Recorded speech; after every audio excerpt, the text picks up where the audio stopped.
All right. Good day, good evening, ladies and gentlemen. Welcome back to another Live the Fuel show.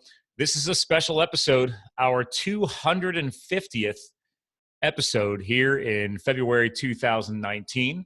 I'm actually recording this live from the home studio, and actually it's literally streaming live on YouTube while we record.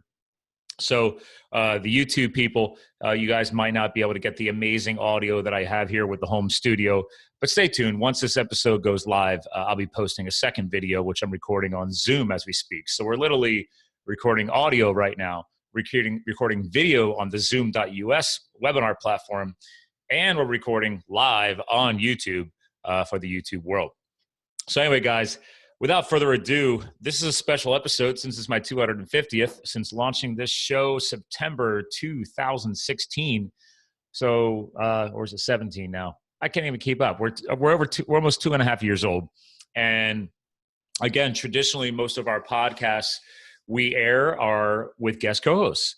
And normally I would do that. However, since I had a recent health challenge, for those of you who follow me on social media at Live the Fuel, or my personal feed on Instagram at Scott W. Mulvaney on Instagram, I had some challenges. I decided to accidentally collapse a lung, of all things. And me being a health and fitness nut, that was quite a surprise. So let's catch you guys up. Obviously, this is a solo episode with your founder, your Chief Intrepid Officer, Scott Mulvaney of Live the Fuel. Thanks for tuning in. And please listen in because I got a lot of health tips to share. I like to talk about health, business, and lifestyle on this show. But obviously, this will be more of a health and fitness challenging and informative episode since in my adult life, I finally have accomplished, not that it should be a goal, being hospitalized as an adult patient. So let's go ahead and catch you guys up. I decided to, without my goal-setting aspirations, to achieve collapsing of my left lung. Now, let's be real. It's not actually a full collapse of my left lung. It was actually a partial collapse. And let me give you a quick backstory on that before I catch you all the way up to the medical treatment that I had to go through. So now it's basically a month ago, right at the end of the holiday season, 2018 ending, 2019 beginning. I was, training hard one week, and we had 3 back-to-back hero WOD. For those of you guys who follow me, I'm a big CrossFit guy. A hero WOD, or a hero's workout of the day WOD, is usually more intense. It's more involved. There's a more strenuous activity, I guess you want to say, built into the workout programming. And I did 3 of them back-to-back, Friday, Saturday, Sunday, over the holiday weekend. And I do them all the time. It just so happens that maybe I was a little fatigued by the 3rd day, that Monday. I was doing what's called 12 Days of Christmas, which is, if you know the song, every time you complete the next step in the workout, you still have to go back and complete everything you've already done. And as you progress through the 12 Days of Christmas, you keep going back and doing everything all over again. So it's a long workout. It was basically an hour long. Well, I don't know if I was fatigued, but I mean, it's taken me some time while laying in the hospital bed for 8 days to kind of trace back where this all started. And so this is an important tip in this podcast episode about body awareness, paying attention to your health, pay attention to your fitness, make sure you know what's going on. Well, I did know that I displaced a rib on the left side in my back. And I think that might have been just, I was on one of my overhead lifts. Maybe I was a little tired. And when I caught the bar, it might have just, crunched my ribs and displaced it. It's just a little displacement in the cartilage. And the only reason why I could explain it that way is because I did that years ago when I was served as a hotshot, when I was doing wildland firefighting. For those of you guys who follow the show, if you're newer listeners, in 2010, 2011, I served as a federal hotshot wildland firefighter all across the Western U.S. And I remember on one of the fires, I had injured myself, same way, displaced a rib. It was stabbing pain. It was very uncomfortable because when you go to breathe, or if you're doing strenuous activities like fighting wildfires, I couldn't catch my breath. And upon returning for days off, I went to a chiropractor, and she confirmed that a rib was a little bit out of alignment, which is why my rib cage wouldn't fully expand upon breathing. And again, this shows up on strenuous activities like heavy training, or what we were doing was obviously backpack hiking, hiking with chainsaws, digging in the dirt, fighting wildfires in the wilderness. Anyway, point is, I know a chiropractor could fix it. So, but, this injury a month ago, it was over the holiday week. They were off. They were not open. So I had to wait a few days to get back in there to have them help fix it. Well, during that transition, obviously the rib is out of alignment. I'm not able to breathe properly. And let's just say I got sent into a few occasional fits of aggressive coughing. So here's the skinny. Again, back in 2010, 11, I did this. Put the rib back, took a day or two to recover. I was fine. No major fits of coughing back then. So I never spontaneously collapsed my lung, or according to the new term that I've learned in the past 2 weeks that I'll be teaching you guys here today, I've never achieved a spontaneous pneumothorax. So a spontaneous pneumothorax, AKA a partial collapse of the lung. And super fun. And I am being sarcastic. So again, years ago, didn't have that. Well, a month ago, luckily enough, I achieved that. And here's the best part. Did not know it. The rib was out. I waited a few days. I stopped doing workouts. I was at least listening to my body that way. But I had already gone through a couple of fits of aggressive coughing because I was uncomfortable. I knew things weren't right. I was trying to do my deep breathing exercises, and that didn't work, and it was making me cough. So I finally make it in the chiropractor. Actually, the day before I made it in the chiropractor, I went in for a deep tissue massage because I know how to do self-care. I thought I was helping things. I helped him, basically loosen up a lot of the tissue in that area, because I know that if you can get a massage before chiropractic care, it makes things that much better. So anyway, massage, chiro, rib goes back into the right place. I think I'm going to be fine. So over the coming weeks, I start returning to my normal training routine, doing my workouts, and I still had this random occasional cough, and I can't figure out why. So I'm like, okay, well, maybe because the rib was out, maybe because the rib cage was a little jacked up. Maybe I just fired up a few things. Maybe I got a little sick. Maybe I was getting a chest cold. I don't think I would have gotten something as bad as walking pneumonia, but that's an option. And I'm just doing all this hypothesis type of stuff, but continue knowing like, hey, I'm healthy, I'm fit, I'm a CrossFitter, going back to listen to your body. I kind of maybe moved into a phase where maybe I thought I was a little indestructible. And, we'll call this hashtag or air quotes, tough guy blindness. We'll call it that way. Cause I pride myself on my pain threshold. Well, wake up call, guys. So the coughing does not subside. And actually it increases. And I right before I left for a business trip, before we found this on an x-ray, my chiropractor go back again. She's like, Scott, this area is pretty fired up. It's really weird that you're still coughing because you feel like $1 million, like you feel good. Mind you, this last visit to the chiropractor, she says, hey, I'm going to give you a script to go visit and get an x-ray done. She's like, try and get this sooner rather than later. This was on a Monday. I was leaving for a business trip to Syracuse, New York. So I said, hey, you know what? I'll get this done when I get back. Well, one fun little piece in here was right before I went back to the chiropractor for a second visit to have her check on things. The weekend before, I had competed in a CrossFit competition. So again, guys, this is, 4 weeks ago, displaced a rib. 2 weeks later, back to normal training after the massage, after the chiro. I was even doing igloo cryotherapy to help reduce inflammation, doing a lot of my own self-care. Again, you could write this all down. These are all health tips, guys.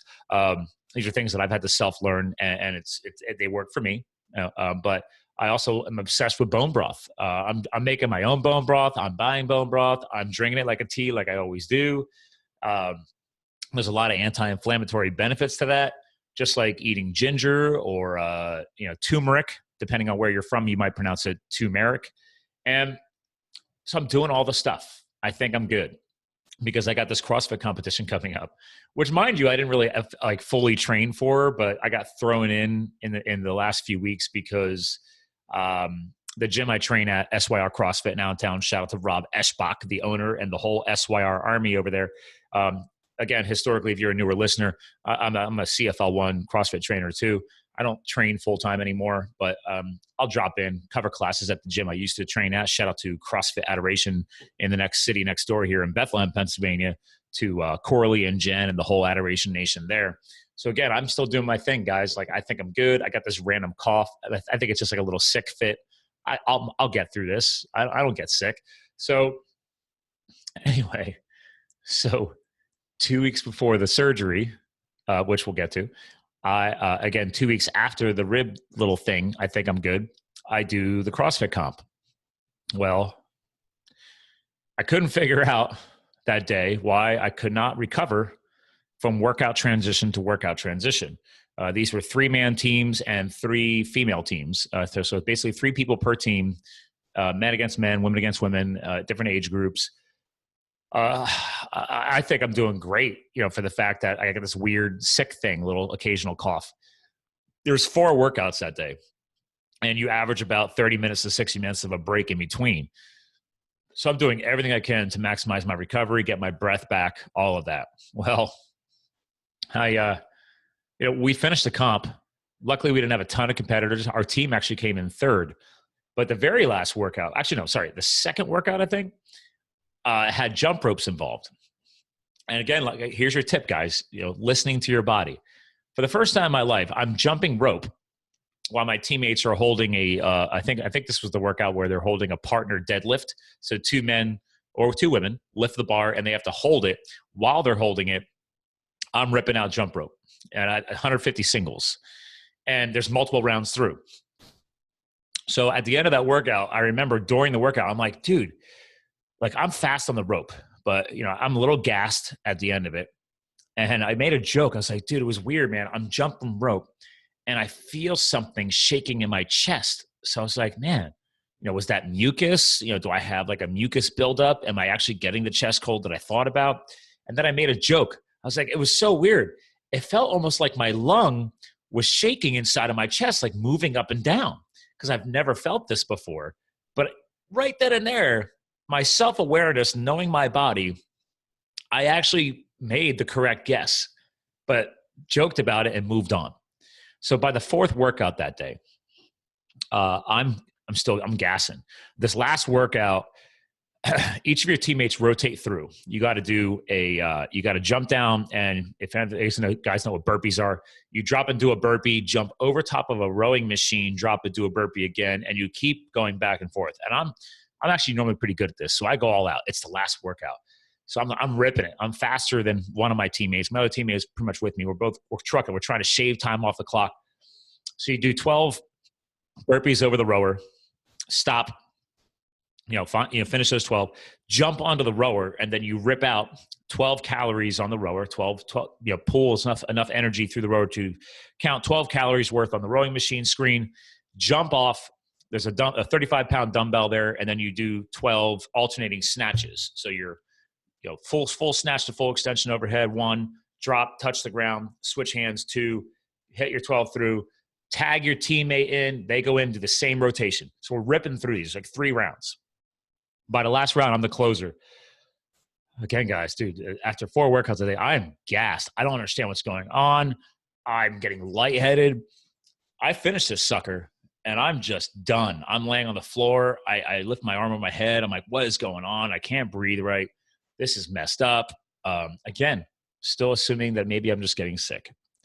So that connects you back up to that second follow-up session I mentioned earlier about me going to the chiropractor. I go back to my chiro. I tell her what happened.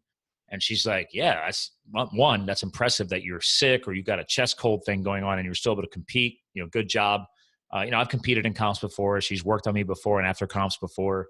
She knew everything that I'm doing, drinking my bone broth, doing my igloo cryotherapy, doing massages. Like we thought, well, I'm good. And then I told her about the cough again. And she's like, all right, listen, here's the x-ray script. Please get in and get a script done or get an x-ray done.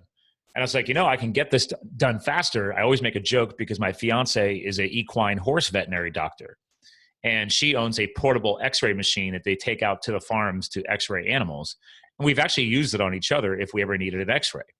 Actually, the x-ray on file at my chiropractor was one we did ourselves.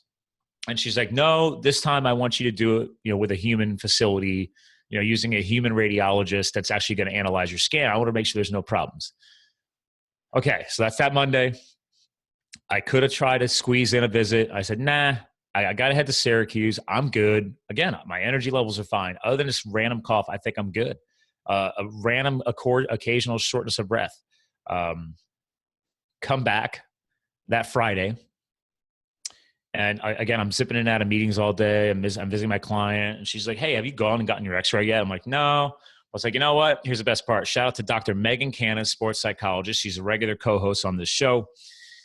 I was supposed to go record a live podcast with her. And her new office is right down the road from where this walk-in facility with St. Luke's Hospital, St. Luke's University Health Network, who saved me. They had a facility right here in Allentown, PA. I was like, you know what? I'm going to zip back home real quick and get changed because I was in yoga gear. Mind you, I just did yoga that Friday too, before going for the x-ray. I think I'm going to zip in, grab this x-ray, and then go meet Dr. Megan Cannon because I was going to record a new podcast that we're going to air this month. So I still have to go and re-record with her yet. We're working on trying to get that rescheduled now. But I think I'm just walking in, walking out, grabbing an x-ray, and they'll send it over to Dr. Robin Kaplan of East Penn Chiropractic, who's my chiropractor. Well, the girl comes out. This is probably around 6 o'clock at night because they have walk-ins up until 7:30. And she's like, are you in any pain? And I was like, no. And mind you, I haven't gotten the results of the x-ray yet. I was like, no, I'm good. I was like, healthy, fit, just did a fitness comp, blah, blah, blah. Just did a business trip, just this random annoying cough. She's like, okay, well, I need you to wait here.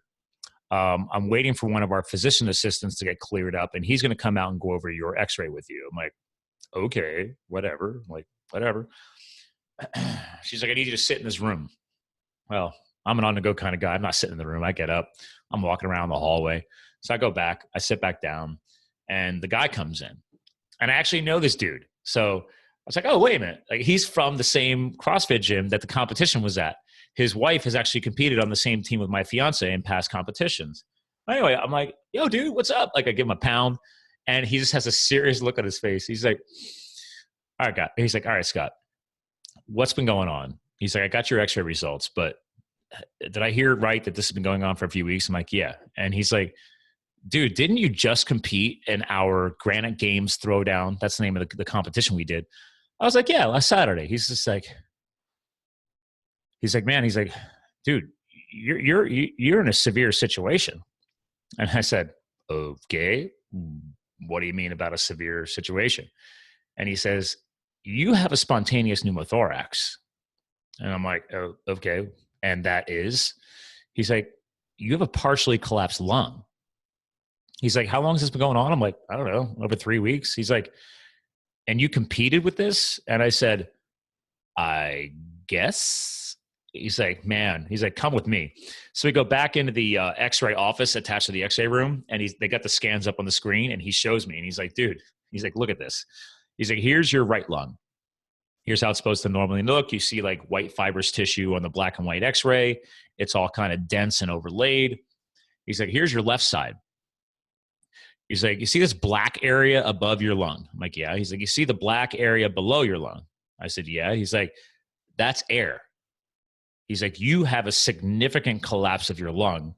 This is dangerous. And I said, well, obviously my lung's not fully inflated. So I'm doing my normal self. I'm just all positive. I'm making a joke. And he's like, I need you to go to the ER now. I'm like, the emergency room? Really, dude? I was like, can I just go to the doctor? He's like, no, you don't understand. This is a ticking time bomb. His exact words. I said, okay, could you define ticking time bomb? Because again, I've had this for 3 weeks, went back to working out, doing all my self-care, just did the CrossFit comp, like as bad as you really think. And he's like, Scott, that's all air in and around your lung, preventing your lung from inflating. He's like, the ticking time bomb thing that I think you're missing here is that it could fully collapse at any time. Now, granted, ladies and gentlemen, I've never had this severe of a trauma. I've had my shoulder rebuilt twice back in 1999 and again in 2007. It's all outpatient stuff. I've never been hospitalized. So I get like a little bit of a heart flutter here. I'm like, okay, all right. Cool. All right, so I'll head down to the ER. And he's like, no. I need to call you an ambulance. And I said, dude, come on, man. Like, really? Are we kind of overkill here? And he said, no. As I said, ticking time bomb. I was like, well, I think you guys are just trying to protect yourselves. You want to make sure nothing goes wrong. He's like, no. Dude, if the lung fully collapses, you may lose your control and your ability to breathe. He said, granted, you're healthy and you're fit, and it's helped you so far. We don't know what's going to happen if this thing fully collapses. He's like, also, you could actually stop breathing. And I said, okay, let me call my fiance. So I call her, loop her in. I'm like, baby, don't be upset, but they're asking me, I'm at the x-ray place. They're asking me to go in an ambulance to the ER. Apparently I have a collapsed lung. So I think she's not ready for that either, because she knows I'm a jackass and I'm always beating myself up. And this is a big thing. She's like, well, ambulance rides are like $1,500. She's like, can I just come take you too? And I'm like, babe, I'm not worried about the money. But I put her on speaker. I'm like, dude, like, I was like, there you go. I was like, she could drive me down. He's like, is she trained in emergency care? I'm like, well, she's a horse vet. And he's like, dude, you don't understand, man. He's like, I need to call you an ambulance. We need to get you to the ER. They need to put a chest tube in you and get the air out of your chest and get your lung back to full inflation. Like, this is serious. So I said, all right, babe, here's what's going to go down. I'm going to head to the ER. It's going to take a little bit. So I was like, she's actually supposed to be meeting girlfriends of ours. And I was actually going to finish the podcast, go meet them there for a bite. And I was like, listen, why don't you go meet them? Still have a bite. Don't be worried. I'm fine. I'm going to do this ambulance thing, and you can meet me down in Bethlehem at St. Luke's headquarters, where I had them take me to. So again, guys, I'm still playing this off like it's no big deal. Now, let me remove the tough guy out of this episode. I need to show you truth and vulnerability. I ended up passing the fuck out. Now, briefly, but I'm not a passer out kind of guy. So anyway, he calls the ambulance. I'm sitting in the room and I'm bored. I need to do things. I got to talk. And now I'm intrigued because, okay, this is so dangerous, but it hasn't happened yet. So I walk back out to the counter where he and the other nurses are sitting there. And he's a PA. And I started asking him, like, dude, so give me more details about this whole ticking time bomb thing. I need to understand what's going on. And he said, well, if the lung would fully collapse, he's like, the worst case scenario is that you can have a massive shift in your chest cavity. And I'm like, okay, what are we talking about? And he's like, your lung would fully collapse, right? So massive amounts of air would rush into your chest cavity. You've already got air in there now that does not belong there. The air belongs in your lung, not your chest cavity. That's a quick lesson here, ladies and gentlemen, on a collapsed lung. My lung was leaking air into my own chest cavity. My lung basically self-collapsed itself. So if there's air there, you're preventing the space for the lung to inflate. He said, if that got worse and fully collapsed, released more air into the chest cavity, he's like, your heart, your other lung, and other bad things could shift and cause problems. So now I'm getting like, I was like, oh, okay, this is serious. It's like, okay. So I take a deep breath, and then I felt like I'm not trying to justify the passing out, but admittedly I had fasted all day. I do this on regular occasion. Normally I'm not fasting to prepare for a surgical encounter or a hospital visit. So maybe that helped with the passing out thing. I don't know. So I was like, whoa, okay. So I started feeling like a little bit of a hot flash, and maybe I'm like psychologically freaking out, but not freaking out, but like, okay, this is a shock. So I didn't know I was literally risking my life. So I was like, oh, whoa, I feel it hit me. And I'm like, oh, you know what, dude? Okay, I'm good. Thank you. I'm going to wait for the ambulance. I know they're on the way. I'm going to go sit back down in the little off suite that they had me in. So I sit back down and I feel like hot flashes coming. And this is a lesson. It's good that I was sitting down, or at least I should have laid down on the bed. I'll tell you that in a second. I sit down. I feel like the blood rush to my head. I feel like a hot flash coming on. A little bit of a spin starts happening. I'm like, whoa, whoa, whoa. All right, tough guy. Don't be passing out. So let me just take a couple deep breaths. And here's where I think I made a mistake. I closed my eyes and I tilted my head back a little bit and started taking a few deep breaths. And that was the last thing I remember. Next thing you know, I have a sharp pain in my head because I basically was sitting on the chair and just literally fell over and just hit the floor. And I hear like a bang and I'm kind of out of it. It was like, and they said it was like split second. Literally the ambulance people had just gotten there and they were coming in with the gurney. So all of a sudden I feel people touching me and I'm like, whoa. And I, again, for the video watchers, you can see how I'm reacting. For the listeners, I jerk my head, my shoulders come up and I turn and I see people like in my face trying to get me up off the floor. And then behind them, I see the gurney get there and the paramedics. So I'm calm at this point, but like, dude, it's okay. You might've just passed out or something. They put me back on the chair. Actually, they lifted me up and put me onto the bed and they waited for the paramedic people to get their act together and then roll their gurney in and then transfer me. I transferred myself basically from that bed to their bed so I could take my little joyride to the emergency room. Again, guys, I'm a sharer. I'm not going to hold anything back. So I hope you're enjoying this episode. I get to the ER. They start doing their normal admittance process. I learned that more of their collapsed lung cases are more trauma related.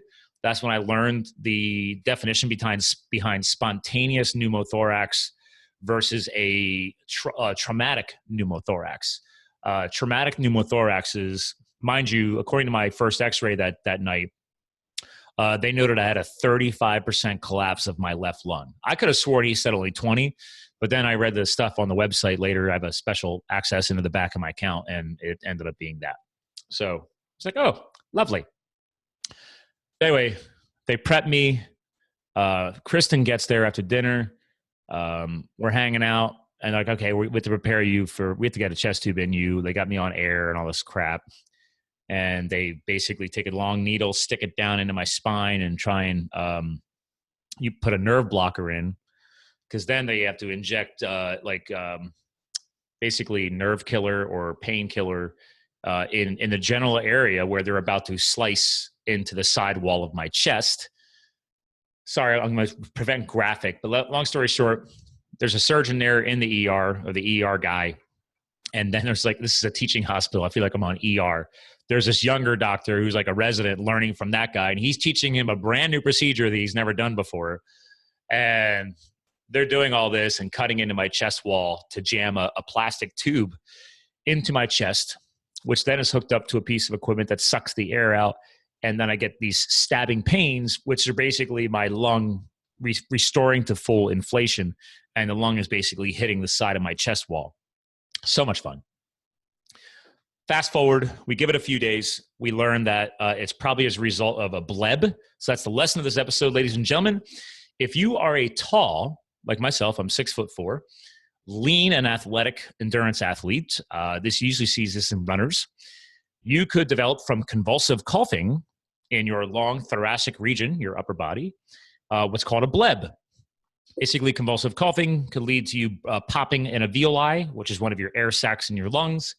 That air can manifest to the, again, I'm not a doctor, this is what I learned.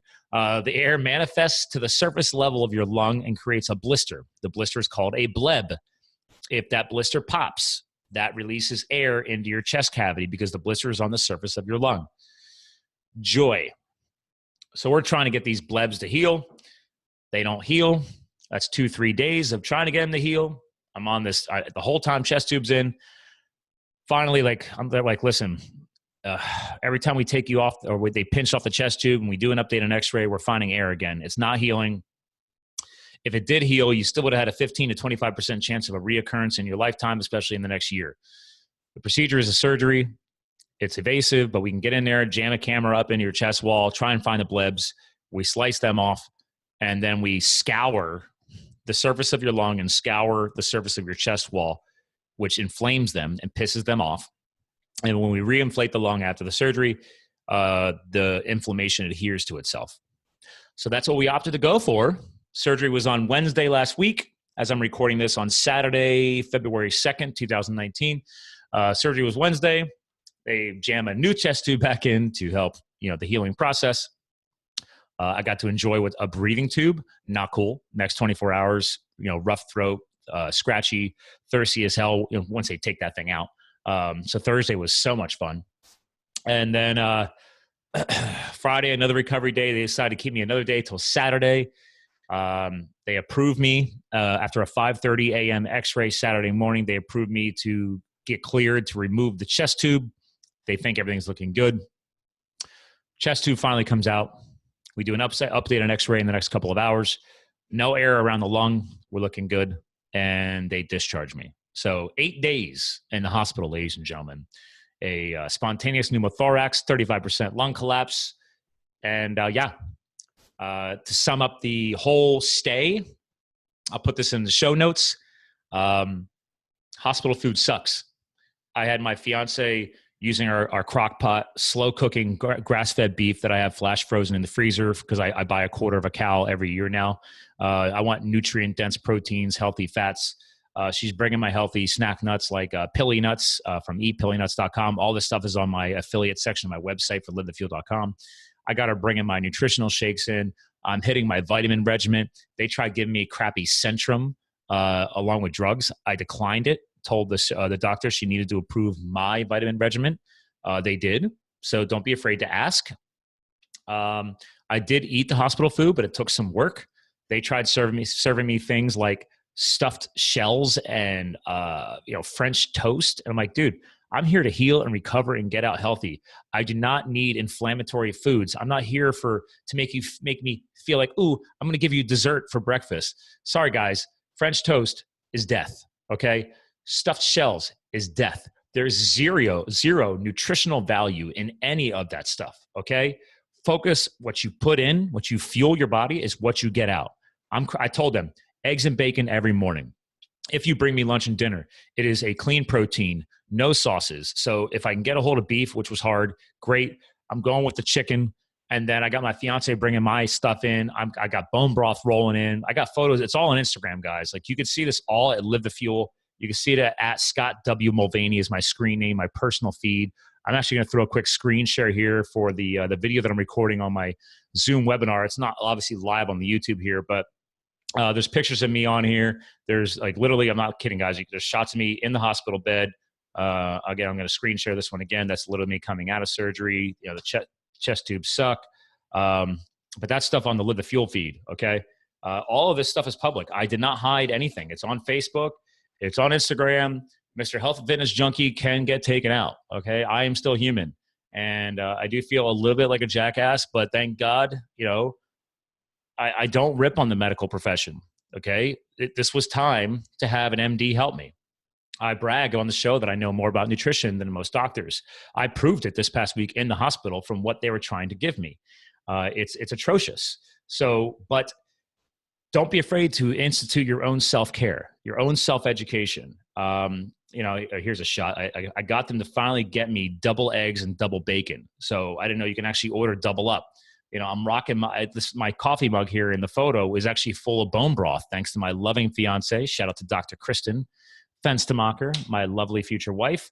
So that's how I'm going to sum it up, guys. I'm going to do another screen share here again on the Scott W. Mulvaney feed. Here's shots of my bags of bone broth. I've got a big bin of bacon. There's a big plate of cheddar cheese. Like, I'm not messing around, guys. Substitute, supplement, take your health and fitness seriously, especially if you're in and under medical care. They know a lot about medicine. They know a lot about their drugs and their surgical procedures, and I respect them for that. My staff was amazing. Shout out to St. Luke's Hospital, St. Luke's University Network, all the different people I got to meet. Dr. Harrison was my attending. She did the surgery. All of her PAs, all of the nurses, all of the physician care assistants, so many different job titles. I couldn't keep up. So long story short, I'm back. Today is Saturday the 2nd, 1 week after my discharge. I've got a long road ahead. No lifting weights more than 10 pounds for the next 4 weeks. No lifting anything heavier than 25 pounds the second set of 4 weeks. And I'm on a 7-week countdown to my wedding, which is a heli skiing wedding in Banff, Canada. So I'm going to listen to everything they tell me to do. I'm going to do as much as I'm allowed to do for cardiovascular training I have been cleared for, because I need to be healthy. I need to be fit. I need to be able to safely get on a plane, fly to Canada, and rock out our adrenaline junkie adventurous wedding with some heli skiing and just the beautiful mountains of Banff in the Alberta province and all the wonderful, we're going to be dropping in over into British Columbia as well. It's going to be an amazing adventure. So that's it, ladies and gentlemen. That's the 250th episode. Thanks for our continuous listeners for hanging with me. Thanks for being patient with this recent health scare. I know podcasts have gone up late. Technically, this one should have aired yesterday. But guess what? I'm human. And I made the decision to take some extra days of rest because this is still my first week out of the hospital. So there it is, ladies and gentlemen. Thanks for tuning in to another powerful, I'm hoping powerful, Live the Fuel show. I hope you enjoy my truth and transparency. And again, my public service announcement is, if you know tall, lean athletes, don't scare them with this, but make sure they're aware of blebs and spontaneous pneumothorax potential, because I did find out that a good friend of mine, her son's girlfriend last year was finishing a softball tournament championship and got the same exact thing happen to her because she was a tall, lanky, lean athlete. Granted, younger. I'm 41. They're not expecting this type of stuff, but I guess that's the fun of me being a health and fitness junkie is I could survive a lung collapse better than most, but you can still get injured. So again, last part of the big picture message here, take care of yourself, focus on self-care. What you put in is what you get out. Nutrition is important, but also proper rest and recovery, and obviously proper mindset, stress relief, bringing the cortisol levels down. I was pulling out all the stops, and I'm still pulling out all the stops so I could bounce back as fast and as healthy as possible. So thanks for tuning in. This is obviously a healthy and lifestyle-focused podcast. Not much business talk today. We have other guest co-hosts for that for you guys. So thanks for tuning in. We're here to fuel your health, your business, and your lifestyle. So please share this. Please share the message. Please share the video, whatever you want to do. Please subscribe. Please get me some reviews. Thanks for tuning in, and we'll talk to you guys again soon.